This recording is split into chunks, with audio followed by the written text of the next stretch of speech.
SIR এর কাজের অগ্রগতি খতিয়ে দেখতে রাজ্যে ভারপ্রাপ্ত নির্বাচনী আধিকারিক জ্ঞানেশ ভারতীর নেতৃত্বে মালদায় পৌঁছলেন 6 সদস্যের প্রতিনিধি দল। বৃহস্পতিবার মালদা জেলা নির্বাচনী আধিকারিকদের সঙ্গে মালদা জেলা প্রশাসনিক ভবনে বৈঠকে বসবেন নির্বাচন কমিশনের প্রতিনিধিরা।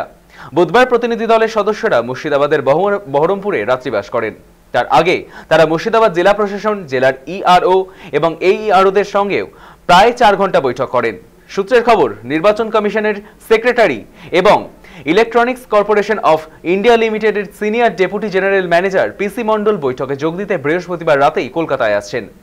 ওই বৈঠকে রাজ্যের 24 জন জেলা নির্বাচনী আধিকারিক উপস্থিত থাকবেন বলে রাজ্যের মুখ্য নির্বাচনী আধিকারিকের দপ্তর সূত্রে জানা গিয়েছে। কর্মসূচি শেষে আগামীকাল প্রতিনিধি দলটি দিল্লি ফিরে যাওয়ার কথা।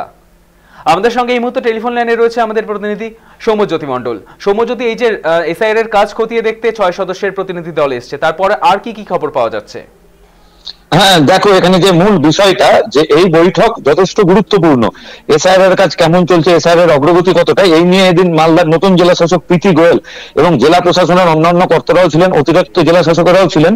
তাদের সঙ্গে যে বৈঠক হয়ে গেছে, এই বৈঠকে বহু বিষয় উঠে এসেছে এবং এসআইআর এর কাজ ঠিক কিভাবে এগোচ্ছে, বর্তমানে কোন পর্যায়ে রয়েছে, সেই বিষয়গুলো যেমন খতিয়ে দেখা হয়, সাথে একাধিক নির্দেশ দেওয়া হয়। এবং মালদার ক্ষেত্রে এই বৈঠক কেন গুরুত্বপূর্ণ, মালদা সীমান্তবর্তী, অর্থাৎ মালদার একাধিক জায়গায় রয়েছে বাংলাদেশ সীমান্ত, যে সীমান্তের অনেকটাই মালদায় অনুপ্রবেশের বারবার অভিযোগ উঠেছে। সেক্ষেত্রে ভোটার তালিকা সংশোধন যে মালদা জেলার ক্ষেত্রে কতটা গুরুত্বপূর্ণ তা বলাই বাহুল্য।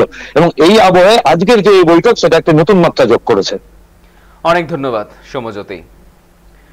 যেমনটা জানা যাচ্ছে, এসআইআর এর কাজের অগ্রগতি খতিয়ে দেখতে রাজ্যে ভারপ্রাপ্ত নির্বাচনী আধিকারিক জ্ঞানেশ ভারতীর নেতৃত্বে মালদায় পৌঁছলেন 6 সদস্যের প্রতিনিধি দল।